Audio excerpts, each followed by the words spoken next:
And now we have come to the time where we will be hearing from Dr. the Honourable Nyan Gadsby-Dolly, Minister of Education, as our keynote speaker today. And we are very delighted to welcome her, to give her address, because one thing that is recognised here is that the collaboration between governments and academia, as the Vice-Chancellor has indicated to before, is a very important one and essential for creating and building capacity to meet the challenges of the region and of the 21st century. So together, I would hope to see that our sectors are able to create that powerful alliance that can foster growth and enhance educational opportunities, not just for those in the region, but of course, our potential learners globally. So I'd like you to join me in welcoming our Minister, the Honourable Nyan Gadsby-Dolly, Minister of Education from Trinidad and Tobago. Thank you.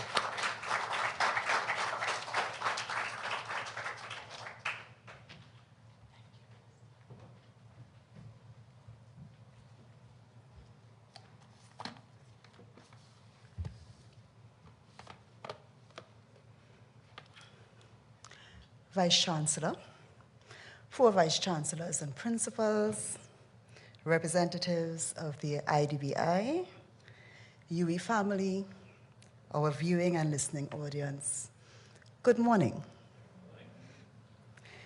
I begin with the words of a famous calypso, Vice-Chancellor, maybe the one that the ant and the elephant were waltzing to.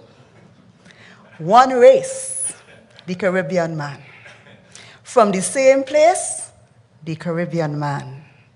That make the same trip, the Caribbean man. On the same ship, the Caribbean man. So we must push one common intention, is for a better life in the region, for we women and we children. That must be the ambition of the Caribbean man. These words, penned 45 odd years ago by the mighty Stalin, still resonate deeply with the Caribbean's commitment to social mobility and the visceral yearning for development, equality, and equity buried deep in our DNA. The modern Caribbean society consists largely of people who came, relocated here in different eras, with unique journeys and paradigms, which have coalesced into a Caribbean psyche that is underpinned by our commitment to strive. We strive for unity. We strive for recognition. We strive for equality. We strive for development. We strive for justice. Today we gather in this Caribbean institution of higher education, indelible evidence of the success of our striving for unity and development. We gather here to celebrate innovation, expansion, resilience, reimagining, rebranding, and renewal. The launch of the UWI's International School for Development Justice resonates on a multiplicity of levels, personally, politically, socially, and psychologically. Personally, I am a proud UE alumna.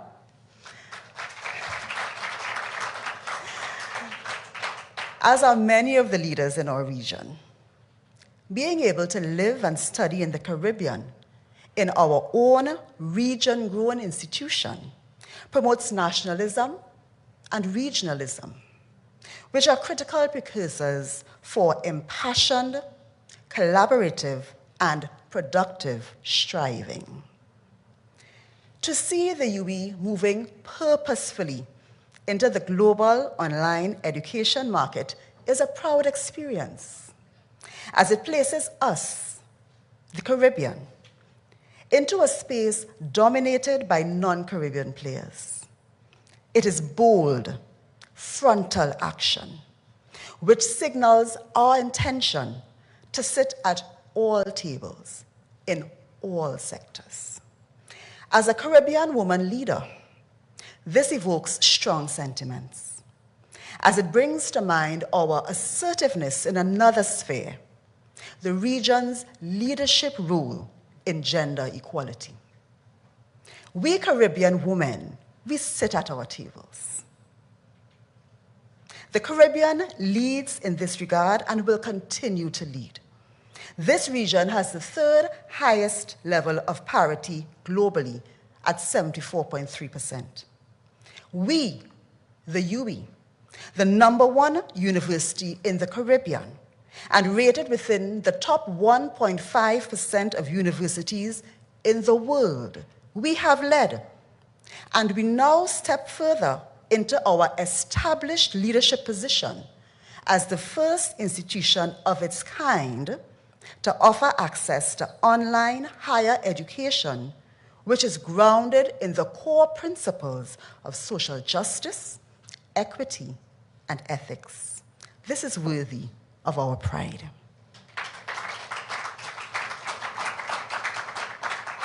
Now, I'm a Caribbean woman, so when I feel proud in typical Caribbean fashion, my feet start to tingle and my hands start to jingle. And I feel an irresistible urge to raise my voice on high, sing of my Caribbean pride, sing it loud and strong as our hearts beat as one. Celebrate in song as we rise to heights where we belong.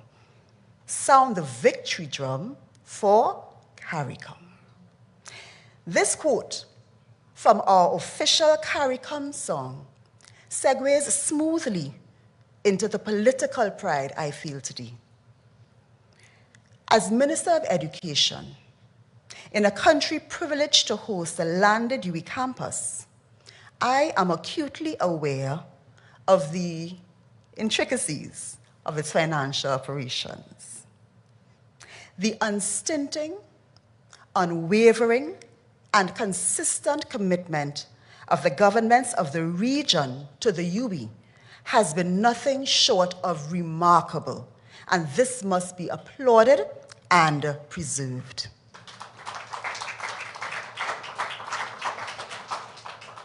Likewise, the efforts, and may I refer to them as Herculean, of the UE to rationalize operational budgets with fiscal realities is commendable and does not go unnoticed nor unappreciated. Please permit me, on behalf of the government of the Republic of Trinidad and Tobago, to congratulate and thank the UE for this. I am certain that in this regard, I echo the sentiments of my regional ministerial colleagues, policymakers, who are tasked with balancing what sometimes seems like the unbalanceable. However, as necessity is to invention, so too resource scarcity to sustainable operations. The common thread of sustainability is woven throughout the tapestry of this school we launched today, not only in its intended curricular offerings, but in the very foundational underpinnings of its potential financial value to the UE. In response to the political directives to lean, lean, lean, shave, shave, shave, justify, justify, justify, which are symptoms of our external pressures, comes the UE's International School of Development Justice, with a double focus on sustainability that sends a clear signal of the UE's intention to play an active role in solving its own challenges. From a political standpoint, this is deeply appreciated and wholly supported.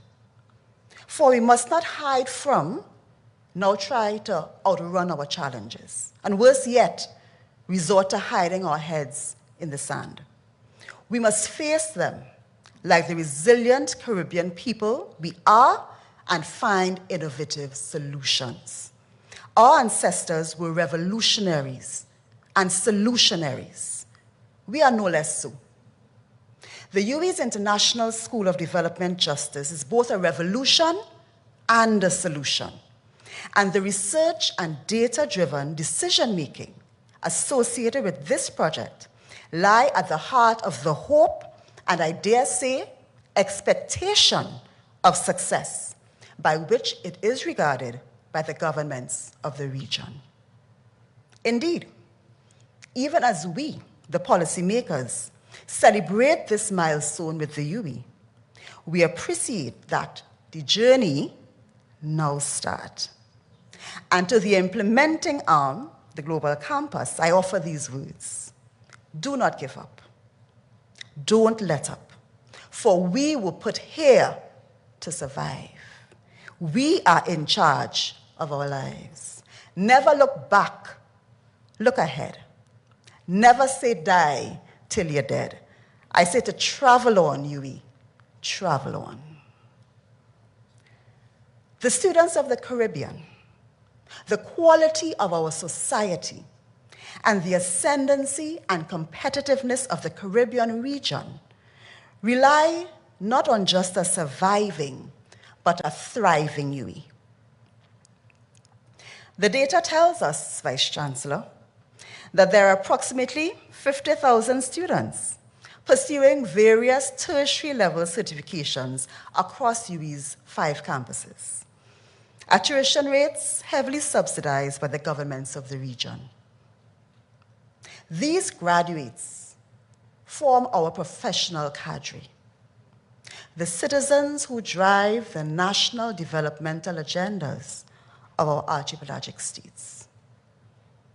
Consider for a moment, and I'll knock on wood, if the UWI were to disappear off the map, consumed by its inability to be financially sustainable. What percentage of those 50,000 citizens would be able to fulfill their dreams for tertiary education? What would then become of our professional class? I offer myself as an example.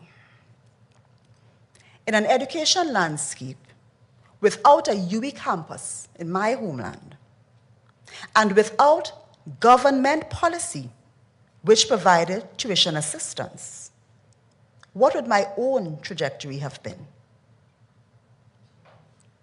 As a lover of geography, that was my first love. I was not in a financial position to travel to UWI Jamaica to read for that degree. But I was able to manage, with help, to read for analytical chemistry in my home country. With God's grace, I was able to sit under the shade of trees planted many years prior to my birth. I was a beneficiary of the recommendations of the Asquith and the Irvine Commissions, which saw the development of colonial universities as a mechanism to rear the local leaders of the future. And with the arrival in the Caribbean of the independence era of the 1960s and 70s, came the rapid expansion of the UWI, led by regional visionaries who understood that as we embarked on our post-colonial journey, the Caribbean required greater investment in education at the highest levels to provide for the social mobility of our citizens and that of our Caribbean societies. So it is within this context that I posit the following. The launch of this international school and all that it represents for the potential sustainability of the UWI is a seminal, life-changing event which penetrates to the heart of our society and our people. Please join me in saluting and recognizing the work of our current Vice-Chancellor, Sir Hilary Beckles, in bringing this project to fruition.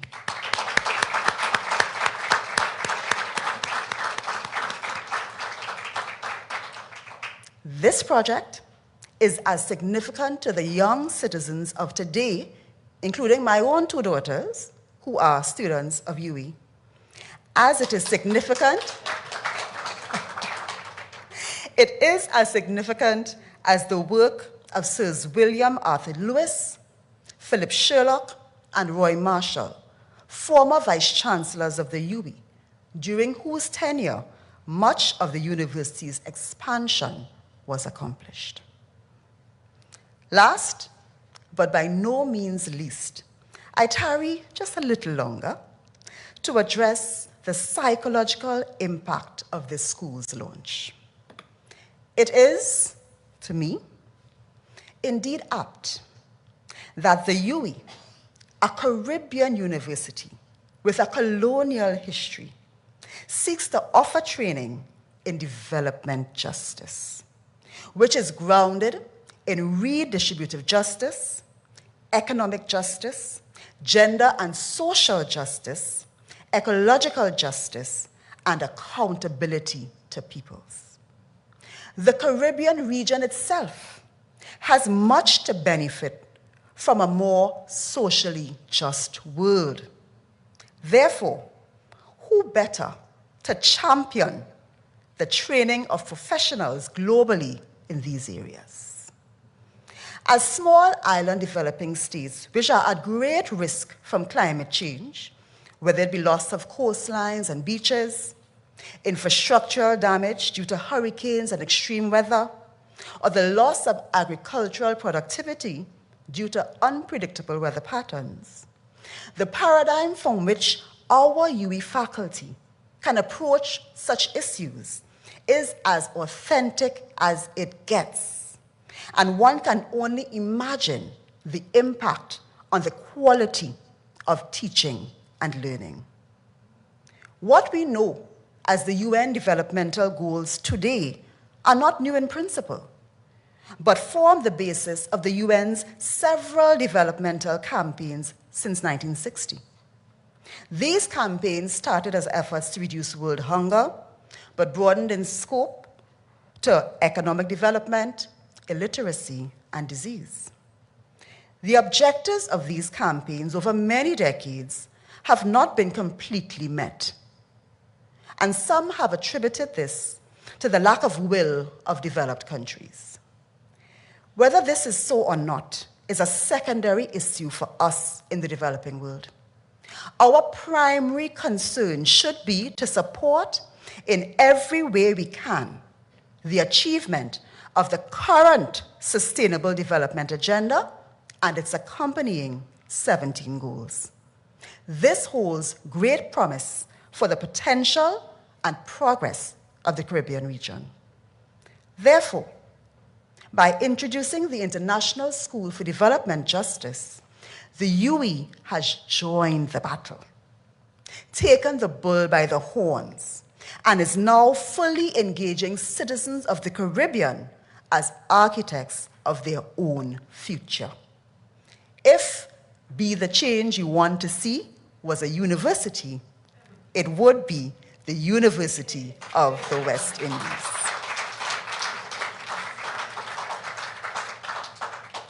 Development justice is transformative, and the Caribbean can only benefit from a reduction in inequalities of wealth, power, and resources between countries, between rich and poor, between men and women.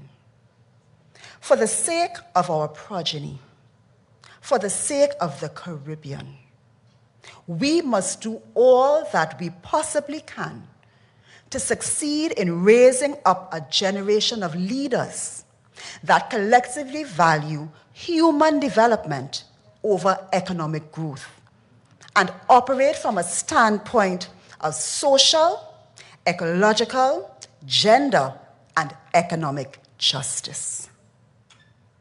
I wish the UWI International School of Development Justice Godspeed.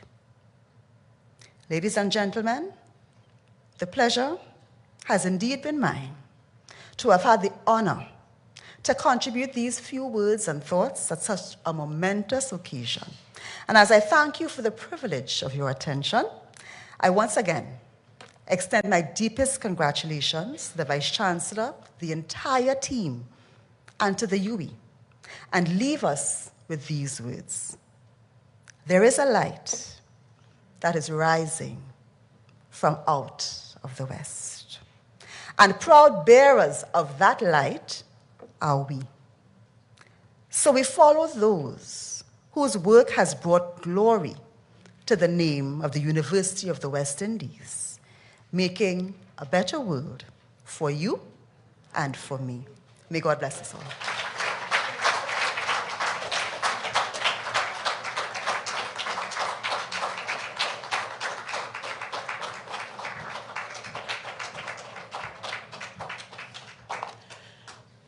Thank you so much, Minister.